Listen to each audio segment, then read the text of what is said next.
후보가 말한 게 딱 맞는 것 같아요. 잘난 척하러 나왔냐. 사실은 이제 그 얘기를 했는데 그 말이 맞는 것 같은데 저는 특히 이준석 후보가 이재명 후보가 원전 한 번도 안 갔다 왔단 말에 깜짝 놀랐다 이래서요. 그럼 당신은 갔다 왔냐 이걸 꼭 물어보고 싶더라고요. 어떻습니까?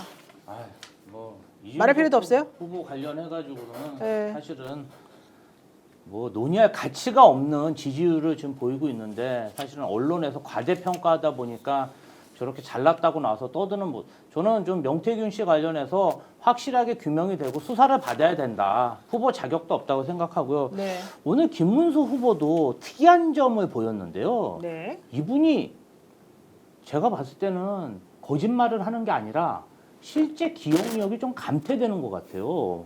근데 거짓말 진짜 많이 했는데. 아니 정강훈 감옥 가면 네. 눈물 흘릴 관계 왜 청산 못하냐 이런 물어봤더니 허위 사실 말하면 안 돼. 내가 언제 눈물 흘렸냐. 눈물 흘리는 사진이 지금 그냥 커뮤니티에 쫙 퍼졌어요. 그 동영상이 쫙 있어요. 정강훈 네. 때문에 울고 있는 사진이 쫙 퍼졌는데 제가 봤을 때는 정말 기억을 못 하시는 것 같더라고요.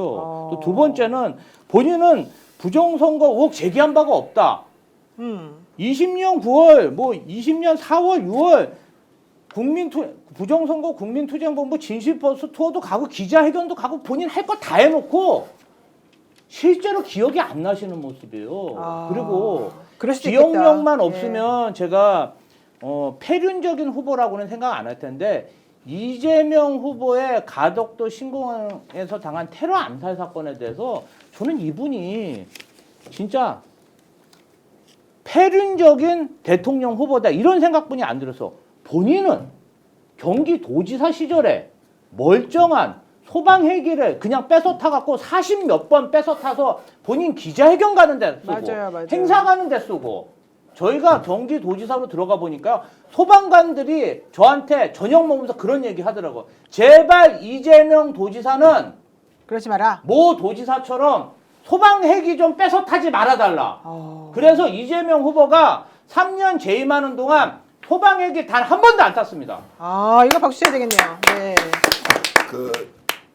지금 김문수 후보는 그것뿐만이 아니라 소방 헬기 탈 때 있잖아요. 그 현금으로 찾아갖고 헬기에 있는 기장들 있죠. 네. 돈 줘가지고 문제가 됐고 오늘도 아침에 잠깐 방송을 했지만 그 당시에 그 업무 추진비를 불법으로 사용했다는 의혹 때문에 엄청나게 문제 제기가 되었고 금액도 수천만 원 수준이 아니에요. 그런데 이제 그 당시 무혐의를 증거불충분으로 무혐의를 받았는데 차떼기로 정말 이걸 다 갖다 줬다는 거예요, 검찰에. 근데 봐주기 수사를 했다라고 해서 오늘 아침에 그 당시에 정국로 부위원장이 나와서 지금 10만 원 법인카드 가지고 이야기하는데 무슨 이야기 하느냐. 그 당시에 김문수가 한 거는 정말로 많았다라고 이제 하는 것. 그리고 아까 말했던 것 중에서 큰 상처가 아니다. 자기도 모르는 사이에 큰 상처도 아니다. 이런 말을 이재명 했어요. 후보 이재명 후보가 때. 테러 당했던 거를 큰 상처가 아니다. 그리고 부산에 있는 그 대학에서 충분히 받아야 수도 있었는데 된다. 왜 안 했느냐. 이런 거는 정말로 저도 이해가 되지 않고 그리고 가족끼리 언론에서 서울로 빨리 가서 하자는 것이 선택지가 많으면 많을수록 좋은 거 아닙니까? 그러면 이제 성남 출신 자 시장은 성남 어린원에 가야 돼요? 이게 말이 됩니까? 더 필요하고 잘하는데 찾아가는 것이 국민의 선택권이고 그렇게 하는 것이지 어쨌든 이제 그런 부분들에 대해서 이렇게 비난하는 걸 보고는 참 정말로 인면수시가 근데 이런 그 생각이 김문수 들었어요. 후보 그 저기 형님 문제 뭐 강제 입원해라 그거 거의 사실 아닙니까 그거? 허위 사실입니다. 그 차명진인가 하는 의원이 법적 결국도 처벌받았죠. 했어요, 그때 예? 돈도 물어주고 법적 처벌받았죠. 예. 이게 2015년도에 네. 차명진 전 의원이 법적 처벌을 받았고요. 국민의힘의 김웅 전 의원도 법적 조치 진행 중이다. 이렇게 나오고 아니 있습니다. 요거는 제가 테러 암살 사건 관련해서 제가 좀 말씀드릴 게 있어요. 김문수 후보가 그래도 경기도지사를 8년 했는데 기본적인 의료 체계, 의료 행정에 대해서도 몰라요. 자, 환자가 부산대 병원에서 치료를 받는 것도 의료진이 결정하는 거고요. 그렇죠. 환자가 서울로 이송하는 것도 의료진이 결정하는 거예요. 환자가 결정하는 게 아니에요. 다만 이재명 후보가 당시에 어땠냐면요. 그 전에 오랜 기간 단식을 했어요. 그래서 몸이 굉장히 쇠약해 있었어요. 그랬구나, 맞아. 그런 상황에서 목에 중상을 입었어요.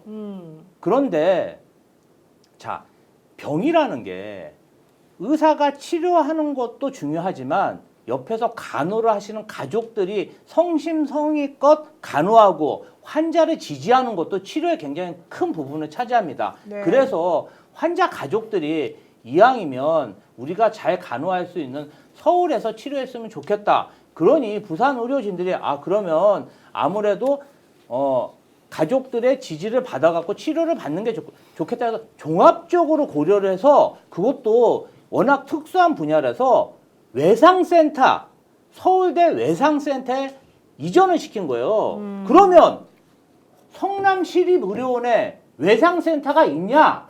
없어요.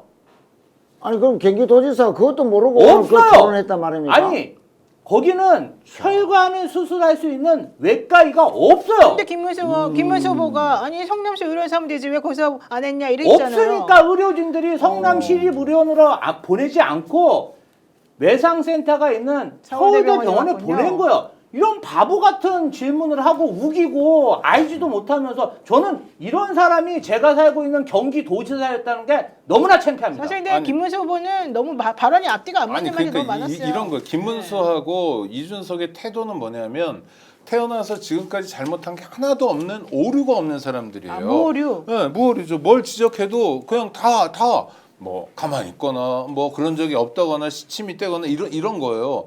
예를 들어서 가슴 아픈 문제지만 가족 문제가 나왔을 때 이재명 후보는 뭐 내가 수양이 좀 부족해서 그러는데 어머니 때문에 이거 복잡한 정말 그렇다 하면서 네, 네. 가슴 아픈 얘기를 하잖아요. 그러니까 뭐 사람이란 존재가 실수하면서 할 수도 있어요. 그런데 지금 김지호 대변인 얘기한 것처럼 자기는 기자회견 간다고 서방 헬기 타고 이렇게 해서 43번이나 탔던 사람이 네.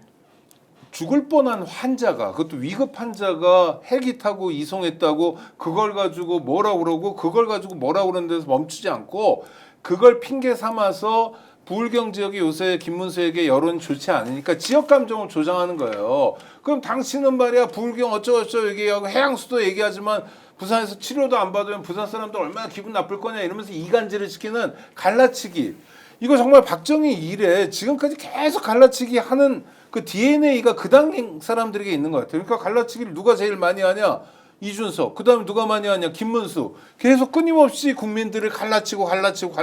네. 그래서 요만큼이라도 가지고 자기들은 당권이라도 잡겠다. 네. 이 빤한 속셈은 정말 국민들이 심판해야 됩니다. 지금 화면 보니까 정광훈 목사의 교회인 사랑제일교회 예배 영상 중에서 정광훈 목사를 생각하며 눈물을 흘리는 김문수 후보라고. 저 김문수 후보 맞죠? 네 맞습니다. 아니 이거 저게 웃는 겁니까 우는 겁니까? 이거 저게? 공직선거법 위반으로 허위사실 공표 아닙니까? 저게 대선 토론에서 저렇게 하는 거면은 이거는 그 진짜. 사람이 저렇게 웃을 수 있어요? 아니, 이거 유튜브에도 정확히 나오거든요. 진짜 사실은. 기억이 안 날 수도 있어요. 그러면은 뭐예요, 안 그러니까 됩니까? 사람은. 에이, 해마나 설마. 이런 게 자 해초님. 진짜 기억이 안 나요. 해초님께서 또 슈퍼챗 보내주셨고요. 우리 김병고님께서도 와 많이 보내주셨습니다. 고맙습니다. 그 댓글로 이제 최용훈 선생님이 이런 걸 주셨어요. 네. 그 이재명 후보 너무 점잖게 하지 말길 비서들 정신 차리라. 더 세게 욕을 해줬으면 시원하겠는데 그렇죠. 너무 점잖하게 이렇게 하는 모습이 오히려 보기가 안쓰러웠다. 이제 이런 이야기. 저도 그런 생각이 들던데 협공의 문제가 아니라 두 후보의 태도가 실제로 대선 후보로서 뭔가 정책 토론을 한다는 느낌, 생각이 다른데 이걸 국민들한테 설득하는 게 아니라 딱 후보를 세워놓고 그 사람을 인신공격하는 것. 거기에서 매력을 느끼고 이렇게 하면 판을 뒤집을 수 있다라고 하는 것은 얼마나 국민들을 알로 보기에 낮춰서 보길래 알로 보기에. 예, 네. 정말로 아래로 보길래 이런 생각을 할 수 있을까? 이게 대선 후보는 오늘 내가 상대 후보와 경쟁해서 국민으로 하여금 더 많은 지지를 받아야 되는데 이기는 것은 됐고 모르겠고 내 가까이 있는 사람들 표 끌어모으는 데는 이재명 공격이 최고다라는 걸 하면서 비인간적인 모습을 보여준 거 아니냐. 정말로 다음 주에는 네. 정치 토론할 때 내란 이슈 가지고 제대로 진짜 맞붙어서 자 이준석 이야기해라. 김문수 내란 동조 세력인데 너 동의하느냐 동의하지 않느냐. 윤석열 자 이렇게 한 행동에 대해서 동의하느냐 동의하지 않느냐. 선거 부정 어떻게 생각하느냐. 자 본인 입장 밝혀라. 그러면은 똑같이 당신은 이준석 후보는 김문수 후보에게 선거 부정인지 아닌지 질문할 의향이 있느냐 없느냐. 정말로 내란 가지고 시원하게 토론하면 되줬으면 좋겠습니다. 지금 보니까 오늘 방송 어떠셨습니까? 마음에 들었다면 구독, 좋아요로 스픽스를 응원해 주십시오. 여러분들의 구독, 좋아요는 가장 큰 힘이 됩니다. 스픽스 구독, 좋아요.